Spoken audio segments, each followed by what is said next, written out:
My name is Chuck Templeton, and I'm with Chicago Regen. I'm asking a single question. What would it take to make Chicago sustainable by 2025 with a high standard of living?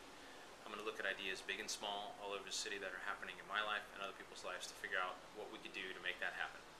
And I welcome you to join me in this quest, offer feedback, thoughts, concerns.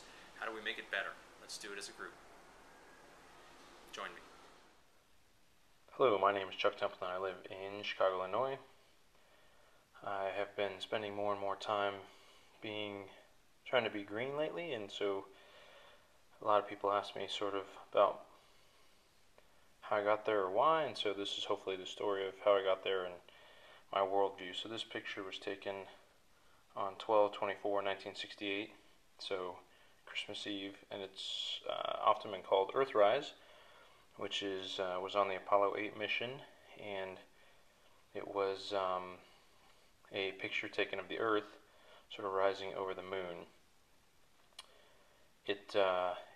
This picture is being credited with one of the first to actually begin the environmental movement. There was obviously a lot of people who did a lot of great things before this, but sort of really when mainstream, if there is a such thing yet, environmentalism sort of kicked off.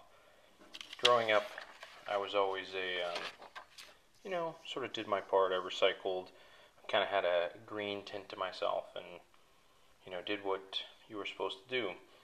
And all that sort of changed when my first daughter was born, and I started to think about what her future might be like, and what she would be facing when she got older.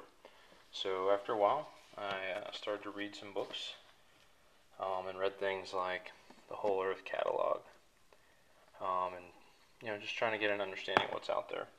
Rachel Carson's Silent Spring, Paul Hawkins' Ecology of Commerce, Amory Lovin's Natural Capitalism, and then the famous book Limits to Growth,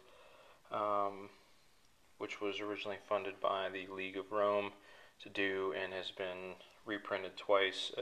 This particular one was the 30-year update that I had read, and then more recently books like Earth by Bill McKibben.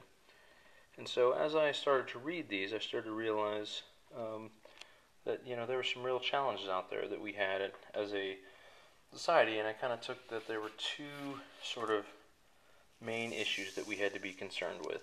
And one was mitigation, so certainly mitigating continued environmental destruction out there, but also there's adaptation, which is there's already a certain amount of carbon in the air, there's already some environmental changes happening, so we're going to have to learn how to adapt to that also.